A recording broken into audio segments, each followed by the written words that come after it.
പാർലമെന്റിലെ പ്രതിപക്ഷ നേതാവായി രാഹുൽ ഗാന്ധിയെ തീരുമാനിച്ചേക്കും. ശനിയാഴ്ച നടക്കുന്ന കോൺഗ്രസ് പ്രവർത്തക യോഗത്തിന് ശേഷമായിരിക്കും അന്തിമ തീരുമാനം.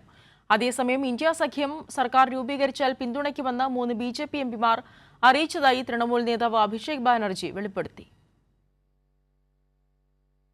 കേവല ഭൂരിപക്ഷമില്ലാത്ത സാഹചര്യത്തിൽ ഒറ്റക്കെട്ടായി പോരാടാൻ തീരുമാനമെടുത്താണ് ഇന്ത്യ സഖ്യ യോഗം പിരിഞ്ഞത്. നരേന്ദ്രമോദിയുടെ നേതൃത്വത്തിലുള്ള ഫാസിസ്റ്റ് സർക്കാരിനെതിരെ പോരാട്ടം തുടരുമെന്ന് മല്ലികാർജുൻ ഖാർഗെ വ്യക്തമാക്കി. ഭരണഘടനയെ സംരക്ഷിക്കാൻ നിലകൊള്ളും.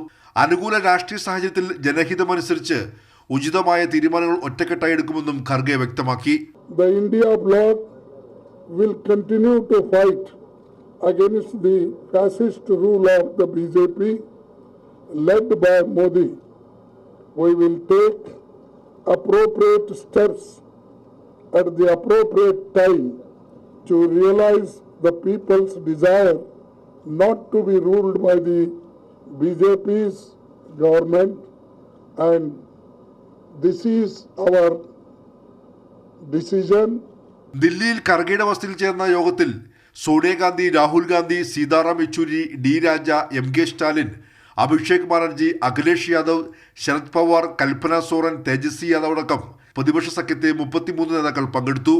BJPയുടെ വിഭജന രാഷ്ട്രീയത്തിനുള്ള മറുപടിയാണ് തെരഞ്ഞെടുപ്പ് ഫലമെന്ന് ഇന്ത്യ സഖ്യം വിലയിരുത്തി. ശക്തമായ പ്രതിപക്ഷമായി തുടരാൻ തീരുമാനമായെങ്കിലും സർക്കാർ രൂപീകരണം എന്നത് അടഞ്ഞ അധ്യായമായി കാണാതെയാണ് ഇന്ത്യ യോഗം അവസാനിച്ചത്. കൈരളി ന്യൂസ്, ദില്ലി.